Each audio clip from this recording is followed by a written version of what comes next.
Welcome to my $100,000 stock experiment, Sell Rules, week number 32. I'm sharing my stock journey as I practice and develop my sell rules. This isn't an endorsement to purchase any stocks that I bought, nor is it an endorsement to purchase stocks in general. The market is in uptrend under pressure, according to the IBD at investors.com, and that means that you need to be very selective in the stocks that you purchase. When you hear people talk about market and correction, what they're talking about is the major indices are not performing well. This is the Dow Industrial Average for a 1-year chart, and you can see at number 1 it has dropped below the 200-day moving average, which is that red diagonal line there. Number 2, it's popped back above that 200-day moving average, but is not above the 50-day moving average, which is that green line. And you really want the stocks to be up above that 50-day moving average. That's when you're going to see your best performance and your best gains.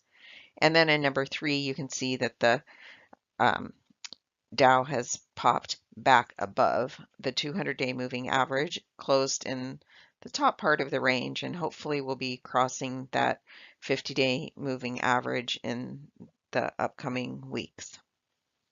The S&P 500 is exhibiting the same behavior, yet it is not above the 200-day moving average yet. Number 3 there, you can see it closed in the top of its range for the day on Friday, the 16th of November, but hasn't crossed that 200-day moving average. And the NASDAQ composite is performing the worst out of the 3 indices, and it did close in the upper part of its range, but it closed lower on Friday than the day before. People also talk about the Volatility Index, and number 4 is the range sort of area that I like to be with the Volatility Index under 15. You can see number 1, back in February, we had that huge spike. The stock market really performed terribly in February, and you can see that in the volatility index. And in May, it started, had a nice drop down and started performing better. And number 3 is showing you October, where the volatility started going up again. So hopefully that will settle back down. I did sell 4 stocks this week for a total loss of $4,000. They all triggered my sell rule that if it falls 8% below the purchase price, I sell.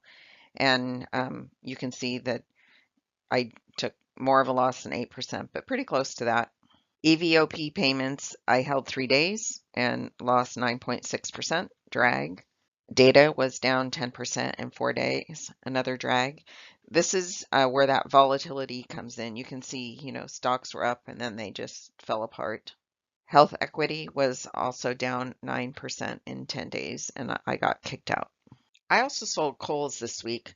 I got an alert on the 14th to sell it that it had hit my 8% loss trigger, but I wasn't able to get to my computer to sell it, and the next day it gapped down a little, so I took an extra 3% for that day late trade. I did make 3 purchases this week: Arbor Realty, Coca-Cola European Partners, and Ulta Beauty. And those trades are doing okay. It looks like Ulta is down, but Ulta was over $300 a share, so in reality it is down a little bit, but it is not down that 3%.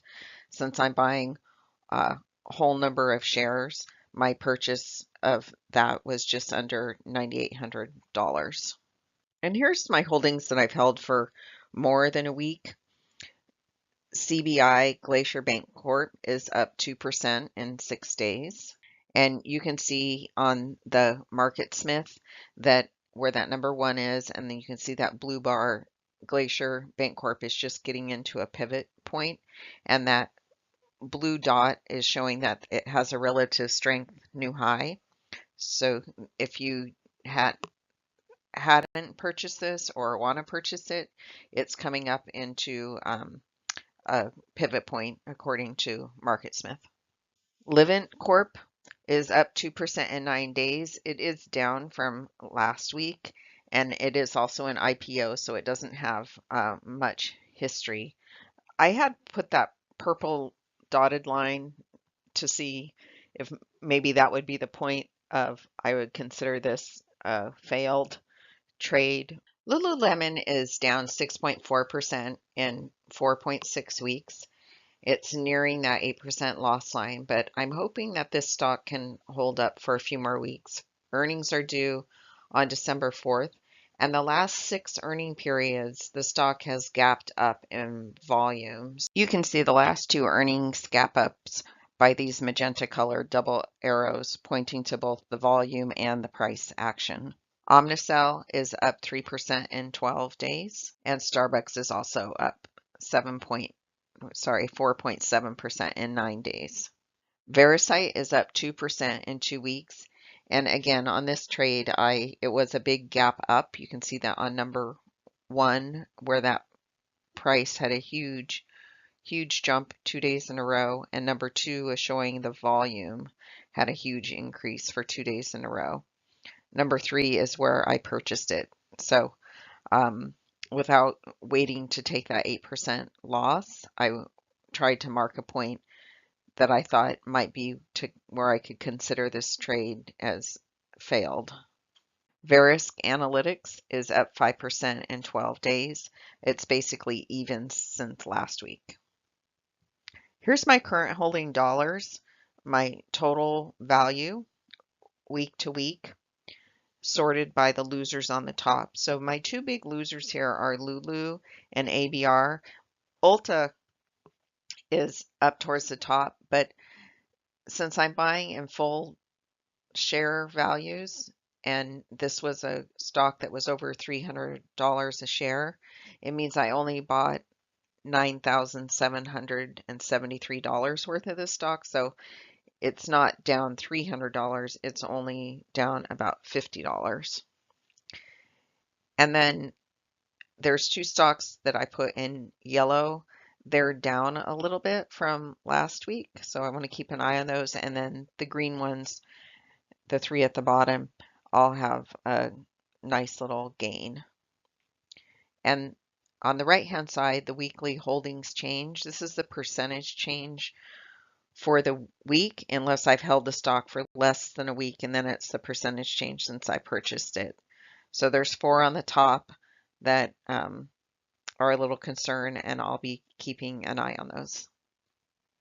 My current holdings bar chart for stocks that I've owned for more than a week. I have their names highlighted in a color. The yellow lithium there is down from last week about 4%, and Lululemon is nearing that $9,200 floor. So hopefully that will pop back up and hold until its earnings.